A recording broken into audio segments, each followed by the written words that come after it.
A powerful bomb explodes at a busy shopping mall in the Somali capital, killing at least 11 people. We'll have the latest.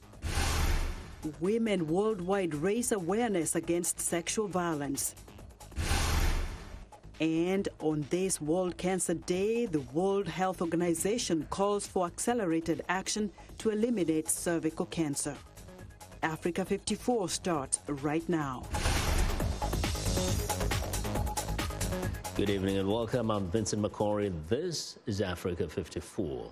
Tonight we begin with the powerful bomb blast that ripped through an outdoor shopping mall in the Somali capital on Monday, killing at least 11 people. Witnesses say the blast in Mogadishu happened in a densely populated market located near the city's local government buildings.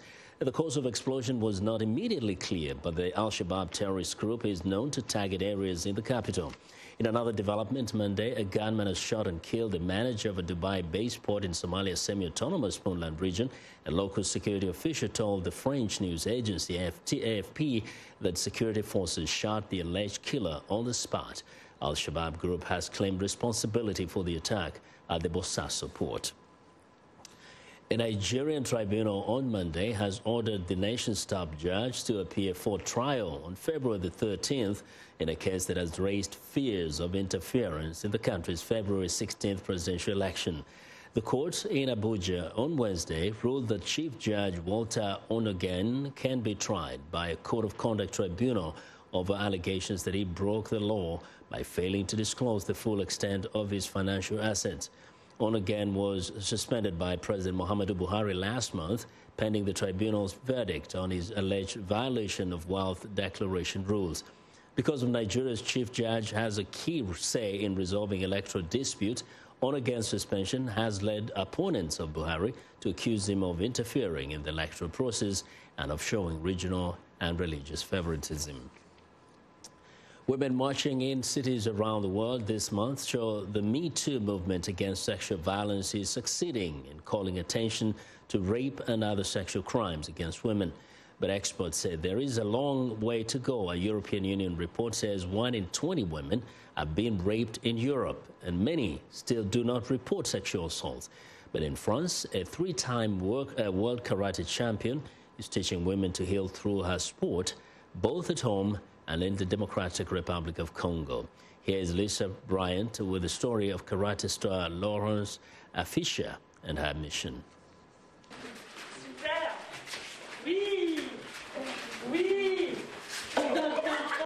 Instructor Laurence Fischer, a former triple world karate champion, has never faced an adversary as tough as the one in this classroom. She's trying to help her students beat the trauma of sexual assault and violence. Some ask that their faces be blurred. Each woman has a different story. When Mbamusa Soumare was 12, she was raped by a relative in her native Mali and forced to marry him 2 years later. I told my mom, I don't want to marry that man. I want to keep studying. My mom said my dad had made up his mind. Nothing would change it, except if I died. She had 4 children, then fled to France, where she ended up at this center for female victims of violence outside Paris. Some of them are victims of domestic violence, and others of incest. All kind of violence, in fact. So we try to help them according to their own story. The center offers medical and psychological treatment, but also therapeutic classes like this one taught by Fischer.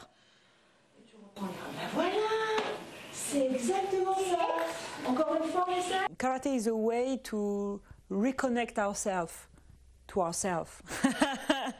I mean, because of the trauma, there's a kind of dissociation because of the sufferers. They are not connected. Many here are African immigrants, but many French women have also shared their experience. About 7 women on 10 are victims of violence. So we are all concerned. Fischer began teaching karate to women in the Democratic Republic of Congo, a country where sexual violence is widespread.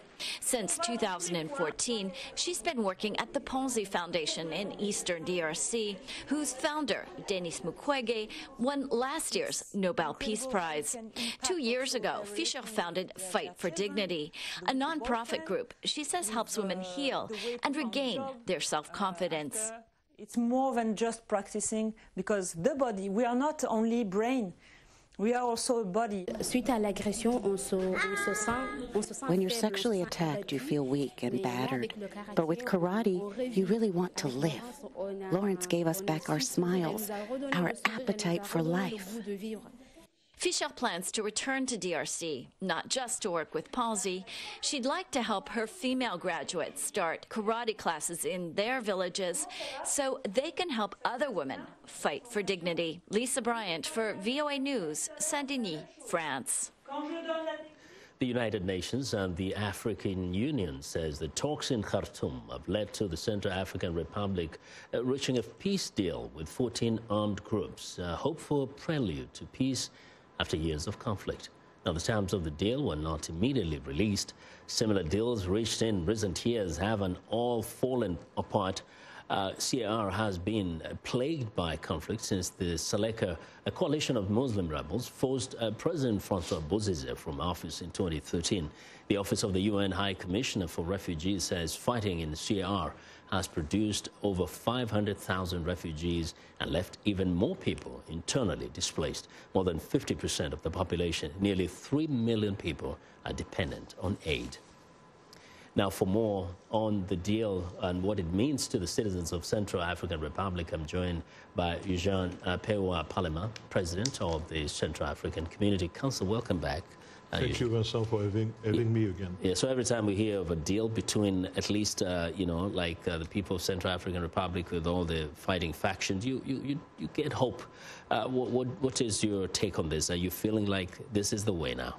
No, I don't think that's the way, because there's no accountability. All those people are coming all the time, they kill, and it would be a wrong signal to everybody that we take weapons. They can do the same kind of crime.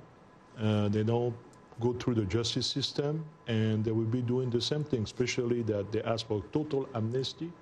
They try to get the prime minister. I mean, it's still conditional because they have to sign the agreement on Wednesday, I think, to have the people integrated in the government in different positions in the army. And you have to understand that some of those guys are not even from CAR. They come from Nigeria, different country, and they've been there. It's just a bandit, gangster that been in the country for diamond and gold. One of the major issues is that they're not being held accountable. Nobody's being held accountable under this kind of deal for the crimes that have been committed in the CAR. Yes, I mean, they have, in that agreement that, I mean, the agreement that they tried to get with the government was a total amnesty of all crimes. Yeah. So that means that those people can walk free. Victims will have been seeing them walking free. There will be no court for them. So it would be like a culture of impunity, like people can do that again and again, and every time they can come with weapons, government will sit with them and then accept those kind of conditions. But there's a real struggle there of trying to attain peace in the CAR. What would be the best approach then? I mean, the CAR, we have to understand, CAR has a collapse of government, so we are in total rebuilding. We have a collapse of our army. So we depend on United Nations troops. Now you have Russian troops in the CAR, but the reality is we are kind of trapped. So the CAR today is what Europe used to be during World War II. When Germany attacked Europe, they need USA, they need Russia to attack back Germany to be free. This is the same thing. The CAR need the help of some other countries that are stronger to help to stop that violence, completely arrest those criminals, and be able to rebuild the state. I mean, that's the only solution. The other way would be like all the time people we have to go for revenge. Yeah. So this cycle might not be able to be broken. Now, they mention here 14 different rebel groups. Really, what is the size of these groups? 14 looks like a very huge number for a country like the CAR. I mean, we don't know the exact number because they keep coming from Sudan, from neighbor Sudan, Chad, from Nigeria. You know, they travel and they come. So every time that there's a way to make money, so it's gold, it's diamond, so they'll be coming. So there's no exact number. So here you're talking about almost like a mercenary type of groups. But who are those authentic groups that the CR can look at and say, if we make peace with this particular group, we can forge forward in a peaceful way? I mean, you have to understand is a Seleka. Yeah. Seleka was different group together. They became one force. But because each group has its own interest, I think it's UPC, FPRC. I mean, those are the main one. But because they couldn't get along, they want to control a part of the country, do the business, and that's why you have different group. But it's one group, the Seleka. When they went over there, they went as a Seleka. And they have what they were asking is as a group, not a different group. Mm-hmm. Very quickly, do you hear that people are returning home, leaving the IDP camps at least? I mean, inside the country, except the capital, right? Yeah. You know that about 80% of the country is occupied by those armed groups. Yeah. They are always threatened to be killed anytime. So sometimes they go back. Then those groups come and kill. They have to run away. So it's like a yo-yo. It's going back and forth. Wow. So I think it's a tough situation that we're living at this time in CR. Eugene, thank you very much. We do appreciate your coming over to offer your perspective. Thank you very much. Well, that's Eugene Pewa Palema, who is the president of the Central African Republic community. Now, Monday, February the 4th marks World Cancer Day, and the World Health Organization is calling for accelerated action to eliminate cervical cancer, a preventable disease that kills more than 300,000 women every year, most of them in developing countries. The WHO says cervical cancer can be cured if the infection is diagnosed and treated at an early stage. But as with some ailments in life, prevention is the best cure. And in the case of cervical cancer, an effective vaccine is available that can prevent the disease when given to girls between 9 and 14. Cervical cancer is a leading cause of death for women worldwide. 9 in 10 deaths occur in poor and middle-income countries. The disease is caused by a virus transmitted through sexual contact. This year marks the beginning of a new 3-year campaign titled I Am and I Will, which calls for people to make a personal commitment to combating cancer. The growing use of mobile phones, computers, and televisions in Africa has left the continent with huge amounts of electronic waste. According to the United Nations Environment Programme, 40% of the world's electronic dump sites are found in Africa. To reduce the growing problem, a group in Kenya is helping manage e-waste through local and exported recycling. Mohammed Yusuf reports from Nairobi. As African economies grow and consumer electronics become cheaper, mobile phones, televisions and laptops have flooded the continent. In Kenya alone, consumers are spending billions of dollars a year on electronics, adding to a river of electronic waste. The United Nations says the 19th of the world's 50 biggest dump sites for so-called e-waste are in Africa. So we have also a lot of really bad practices regarding waste management. For example, dumping the waste in non-really proper dump sites. And we have also the practice of burning, open burning of waste, which are very harmful for the environment and for health. The UNEP estimates 15 million tons of global e-waste is produced every year, and by mid-century, that number will more than double. Kenyan Samson Washira is doing his part to cut down on Africa's e-waste. He buys old computers. Most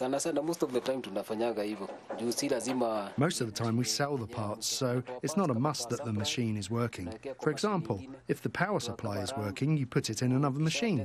You check if the RAM is working, you put it in another machine, or even sell it in parts. For the computer parts he doesn't need, Washira sells them to e-waste recyclers. One such Kenya-based group, Enviroserve, is trying to change how Africa's e-waste is managed by stripping down metals and plastics. For example, if we get a control board, a control unit, there might be plastic on it, there might be metal, there might be a battery in it, there might be a board. All of that is opened up and segregated for dealing with later. What we can't deal with, so things like CRT glass, batteries, the actual boards, those are then all packed, put in a container and shipped back to our facility in Dubai. Groups like EnviroServe have their work cut out for them in Africa. More than half the population is under the age of 30, and the demand for the latest electronics and dumping the old ones is only growing. Mohammed Yusuf for VOA News, Nairobi. Pope Francis arrived in the United Arab Emirates Sunday ahead of an inter-religious conference. The pontiff is making the first ever trip by a pope to the Arabian Peninsula, the birthplace of Islam. Pope Francis and Sheikh Ahmed El-Tahib, the Grand Imam of Egypt's Al-Azhar, the 1,000-year-old seat of Sunni Islam, is speaking Monday at the Human Fraternity meeting. Attending that meeting will be Muslims, Christians, and hundreds of Jewish, Hindu, Buddhists, and other faith leaders. The conference and the Pope's appearance are all part of the Emirates' Year of Tolerance and its effort to show its openness to other faiths. The Pope will celebrate Mass in Abu Dhabi on Tuesday before returning to Rome. It is expected to draw around 135,000 people in what some people say will be the largest show of public Christian worship on the Arabian Peninsula. Well, we want to know what you think about Africa 54 and the stories we cover. Join the conversation on Facebook. The address is Africa 54. We're also streaming our show live on Facebook, so check us out and share our show with your friends. Find me on Twitter at VOA Vince McCory. Still ahead on Africa 54, how music is helping fire survivors in a California suburb. But first, a look at Monday's headlines.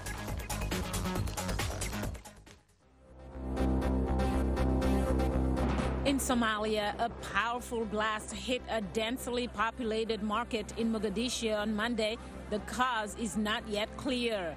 The Nigerian Center for Disease Control is reporting 26 people dead and 88 others infected by Lassa fever and cerebrospinal meningitis. The NCDC reported 42 deaths since the beginning of the 2019 outbreak. In the Democratic Republic of Congo, opposition candidate Martin Fayulu held a rally in Kinshasa this weekend, claiming he was the rightful winner of the presidential election. Fayulu called for a peaceful resistance against the current president, Félix Tshisekedi. In the Netherlands, former president of the Ivory Coast, Laurent Gbagbo, has been released to Belgium pending appeal of his acquittal at the ICC last month.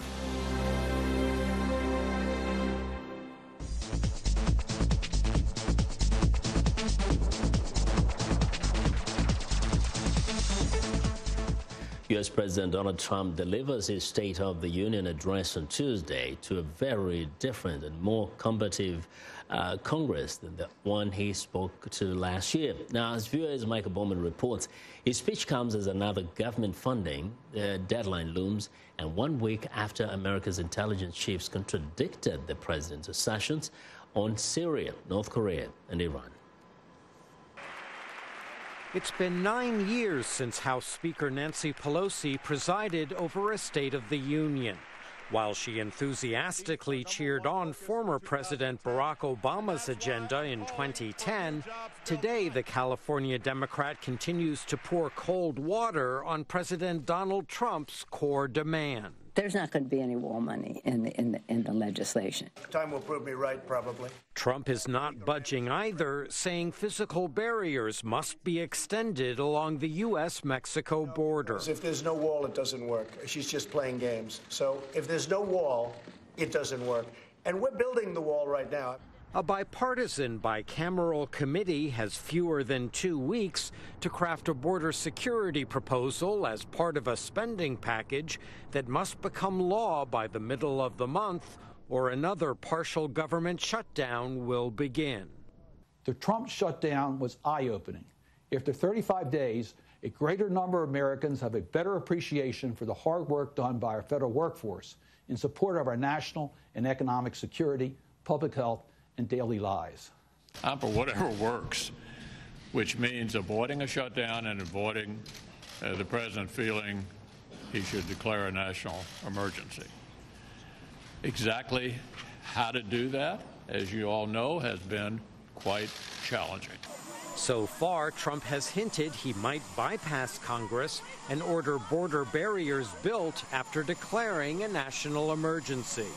Lawmakers of both parties will be listening intently to the president's speech for further clues. Members of Congress also want details on pressing international matters. We have won against ISIS. Last week, Trump's rationale for withdrawing U.S. troops from Syria suffered a blow at the hands of his own intelligence chief. ISIS is intent on resurging and still commands thousands of fighters in Iraq and Syria. And as the president prepares for another summit with North Korea's Kim Jong-un, a warning from the CIA. The regime is committed to developing a long-range nuclear armed missile that would pose a direct threat to the United States. President Trump will have good economic news to tout. More than 300,000 American jobs were created last month, and U.S. unemployment stands at just 4%. Michael Bowman, VOA News, Washington. The governor of Virginia, Ralph Northam, a Democrat, is under pressure to resign after a conservative website published a photo from his medical school yearbook showing an unidentified person in blackface and an unidentified person in a Ku Klux Klan hood on Notham's page. Northam is denying being either of the people in the photo, but as acknowledged darkening his face in a Michael Jackson dance contest in 1984, so far he is refusing to resign despite calls from his own party, civil rights activists, as well as the outraged public to step down. VOA's Larry Hawk reports. Angry protesters gathered outside the governor's mansion in Virginia's capital, Richmond, on Saturday, a day after the publication of the photo from Northam's yearbook and what many consider his inadequate response. Your actions have consequences. Knowing that this was the skeleton in your closet, how strong, how powerful is your white supremacy to think that this is acceptable behavior for our governor in this here state of the Commonwealth of Virginia? Addressing reporters after the publication of the 1984 racist photo, Northam said he had no recollection of posing for it, but he said he did remember darkening his face for a Michael Jackson dance contest in San Antonio in the same year. I remember the dance contest in San Antonio just like it was yesterday. And so my conclusion from that is I certainly take responsibility for what happened in San Antonio. I have learned from that. But this was not my picture. I was not in that costume, either as black-faced or as KKK, and it's not me. Derek Johnson, the head of the National Association for the Advancement of Colored People, said Northam should resign even if he isn't in the yearbook photo. And whether he actively participated or passively was present, he not one time up until this point acknowledged that this took place, objected to that behavior, or stated that, you know, I had a different upbringing and I was a part of a Southern culture that embraced this racist, vile behavior, and I'm a changed man now. Northam said if he knew how offensive it was to paint his face black for the dance contest, he would not have done it. Critics say his 45-minute-long press conference did not go well. He clearly did not exhibit any understanding of why this is problematic. He has turned this into a referendum on him as opposed to on the issue of racism. Some Democrats as well as Republicans are calling on Northam to resign, including House Majority Leader Nancy Pelosi. White people painting their face black was not uncommon in the past, as some old Hollywood movies testify. Over the years, it has become unacceptable on any occasion, including Halloween and other costume parties. The so-called blackface reinforces an offensive racial stereotype, even if worn by a person who did not intend it that way. Zlatica Hoke, VOA News, Washington. The town of Paradise, California, was ravaged by a fire in November that killed more than 80 people and drove thousands from their homes.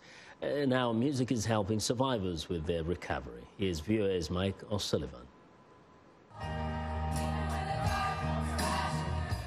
a heartfelt performance by students from fire-ravaged communities, still in ashes. On November 8th, the fires burned our hometown of Paradise and scattered 50,000 people from that ridge all over California and Oregon and Washington. And one of the administrators came up to me and asked, what if we got a choir together to start the healing process? The choir, drawn from 5 local high schools in the devastated region, includes many students like this one who lost her family home. Like, it's just kind of awesome that I get to be part of this thing that everybody is contributing to. Everyone's like pulling together after the fire and helping each other out, and it's just really cool. And this event, I've never done anything this big before. The performance took place at the NAM, or National Association of Music Merchants, trade show, which showcases the tools of music making. Organizers brought 117 young performers to Southern California, including an exchange student displaced by the fire with her host family. It is a way of reconstructing not only the community, but ourselves after what happened. It's very, very healing. The concert is a statement by young people in a community hit by tragedy.